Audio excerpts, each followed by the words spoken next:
Hey everybody, Chris Lotus here, and y'all really came through. I was not expecting that amount of discussion in my KOF 15 roster predictions video, but y'all came through with it. Now, for those of you wondering why I responded to other comments and possibly not yours, I might actually address some of them in this video. The reason I wanted to do that was additionally to amend some things that I got wrong in the first video.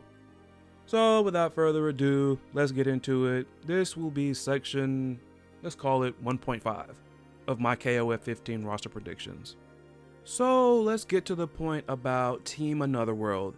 In the previous video, I said Team Otherworld, Nakoruru, Mui Mui, and Loveheart will return in KOF 15. Objection!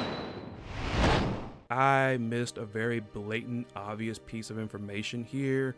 And that is, of course, as most of you have pointed out, SNK no longer has the rights to Skylove, which rules out a KOF 15 return for Loveheart. Now, I am not the biggest fan of Loveheart, but a couple of you that commented on my previous video are, so I'm sorry for that. So that begs the question, what is going to be the future for Team Anotherworld? Are they going to just replace Loveheart? Or are they going to give Nakoruru 2 new partners? Because they're not letting her go. Nakoruru is too popular, not even just in Sam Show and not even just in KOF, just across, I would say in gaming period. She's highly popular. One of the most popular SNK characters. So she's not going anywhere. Neurochild in my previous video in the comments mentioned somebody that I think has a really good chance of being in KOF 15 as a replacement for Loveheart. And that is, of course, Jeanne d'Arc. This, I think, is an easy fit. There were plenty of people that were really enthusiastic about her being in SNK Heroines Tag Frenzy, which is canon, by the way, believe it or not. So they can easily play off of that game and wrap it into this one. Also, Jeanne is just a really easy fit because coming from a very vintage game like World Heroes, she embodies what Team Anotherworld is really all about. And that's about tapping into that super nostalgic crowd then with like the really obscure SNK games. And honestly, she's just a great fit overall. I mean, Jeanne had the whip sword before Ivy did in Soul Calibur. And I'm all for that pick too. I know World Heroes was written off as like a Dime Store Street Fighter 2 clone, but there's still some love for World Heroes, believe it or not. Like, as much as I really wanted to come here and hope that this would open the door to Team Sam Show, I think this would actually be a little bit cooler if you ask me. So with all that being said, I'm going to amend this prediction and say that Jeanne d'Arc is going to be in KOF 15. This next bit of info, I don't know how I overlooked it because I have the clip with me, the whole ending. Now granted, I didn't use the particular clip that we're going to focus on, but nevertheless, I had the whole video, so whatever. But of course, Team China's ending does kind of hint at a lot of different things. For one, Tung Fu Ru's fate, because he is talking about the fact he doesn't have much longer, and then he starts to reminisce about his disciples, Terry, Andy, Jin Chanrei, Chang, Geese, and most interestingly, Jeff Bogard. Now, the fact that he went this far in his mind, like just seeing this, I think when he says he doesn't have much time left, I think he actually will die. I alternatively thought of something a little less grim and thinking maybe he won't be able to physically compete anymore, but I think the more morbid outcome is going to be the actual outcome. Regardless of what happens to Tung Fu Ru, I do feel like he will not be present in the KOF 15 tournament. So now that begs the question, who is going to be Shune and Meitenkun partner? Because I'm still confident that those two are not splitting up. They're BFFs and don't really have too much of a close relationship with anybody else on the roster. This ties into who I think one of these people might be, and that is a new character. They might easily play out the whole thing where it's like, hey, this is a new character and it's somebody from Shune's past, or somebody from Meitenkun's past, or somebody that knew both of them. Or it could be one of Tung Fu Ru's disciples. This one is a tricky call because while I could see several people that would be good fits amongst the ones that we saw there, that would put into question their other allegiances. Let's say Terry, for instance. Not a bad pick for like a new team captain or somebody to pretty much help the youngins, you know, the new guys get up to snuff and all that. But what about Team Fatal Fury? Now, there are other characters that are favorites in Fatal Fury, but Terry Bogard is Fatal Fury. So it's like, I just can't see them pulling him from Team Fatal Fury, unless, of course, he could be in this game, but there just won't be a Team Fatal Fury, which I guess can make sense because it's not like there's no Terry in the game. Because I just can't think of anybody else who could actually lead Fatal Fury outside of Terry because he is synonymous with the series.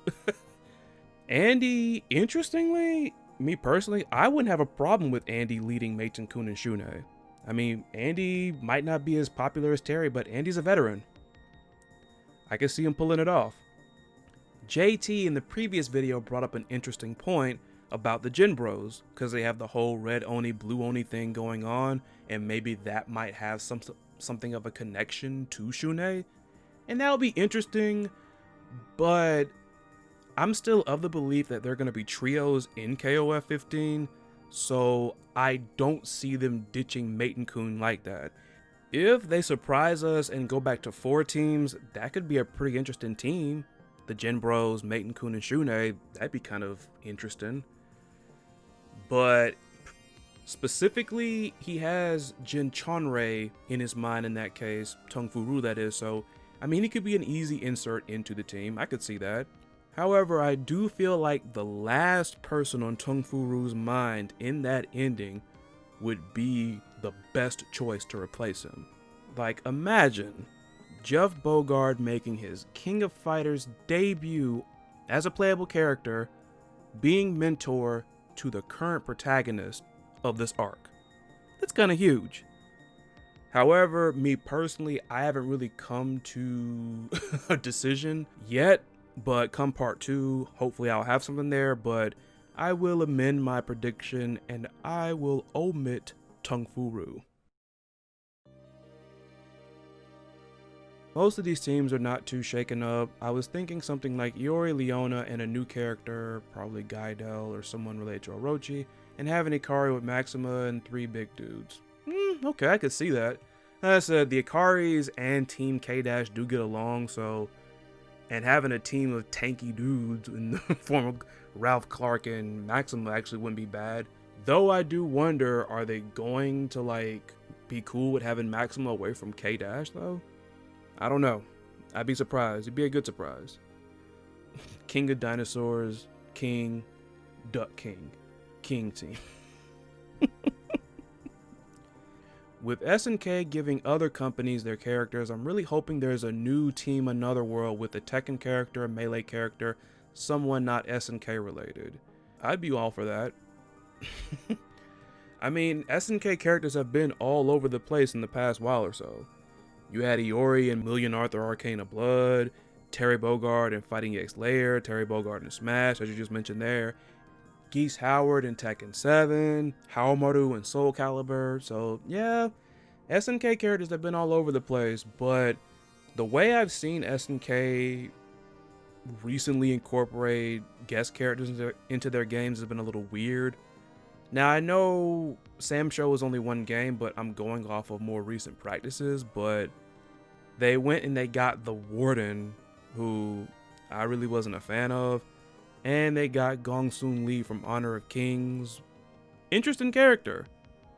So, I don't know. That would be good though, have a guest team from outside of SNK. When people were guessing KOF 14 DLC, I saw Shingo's name thrown out a lot more than I was expecting. He definitely has a cult fan base. I am most curious what they will do with Team AOF and Psycho Soldier.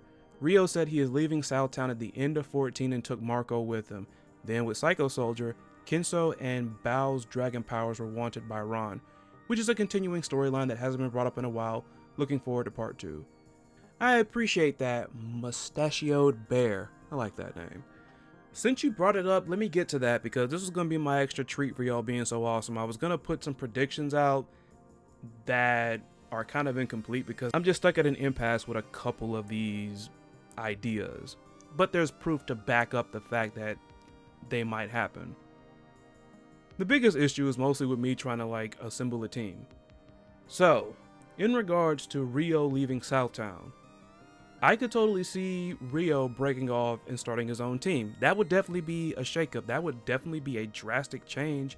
Not so from KOF 14 as they mentioned in the trailer, but also just in general. And he's taking Marco with him, which, cool because Marco has a lot of fans. I'm just stumped on who the third person is gonna be. Because I can't really come up with anybody. Because when it comes to people who are friendly with Marco, I can only really think of T-Zoc. Now I'm all for that, but I don't know. T-Zoc on a team with Rio and Marco? I don't know. Maybe I'm overthinking it, but I don't know if that would be like a, canon team. Let me know if I'm wrong about that or whichever way.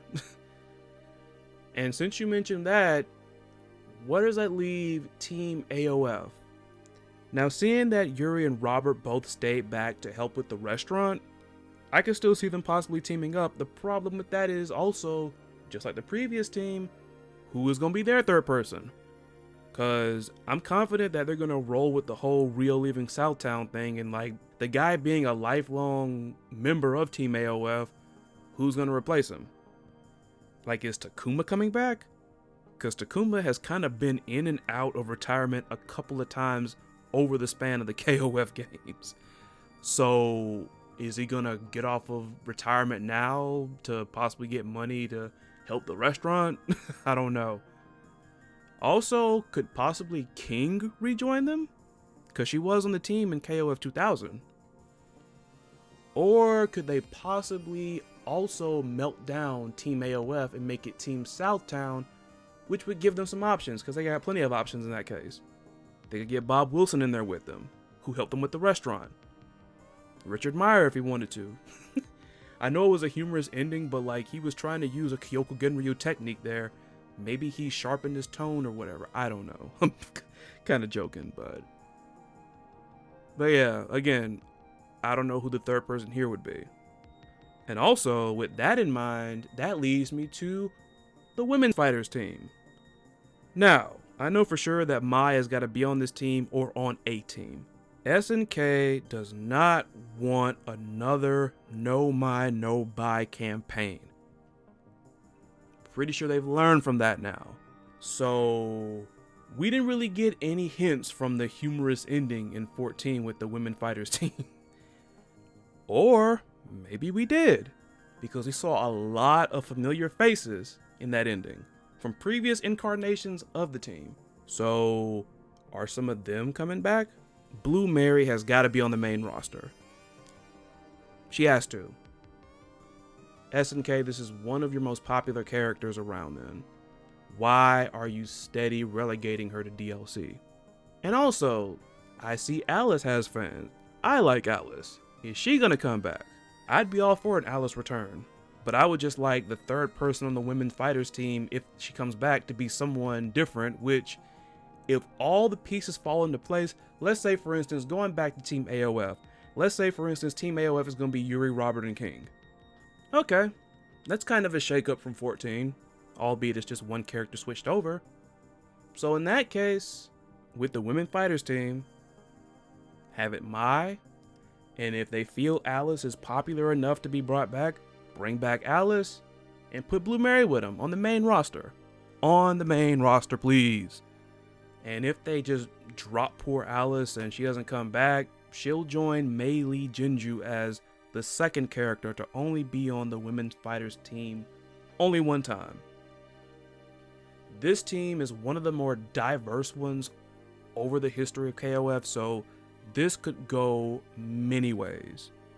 I do think that Mai will be on this team in 15. All three of the more common members, Mai herself, King, and Yuri, have been off of the team one time or another. No one has perfect attendance with the women fighters team. Finally, I want to talk about Chang and Choi because that ending also kind of hinted at a little something. Because if you see the ending of Team Villains, Chang and Choi totally have buyer's remorse when it comes to Xanadu. The guy is sitting over here doing Xanadu stuff and burning the money they won in the tournament and is legit driving his comrades away. I don't know if they're going to go back to Kim because they kind of coded a dig at Kim in this ending, talking about he took the fire from them and now here comes Xanadu and he's making it worse. So are they going to find another comrade? It's like, my God, man. Now all that could totally not be canon, but I don't know. So I'm drawing a blank even on Team Villain.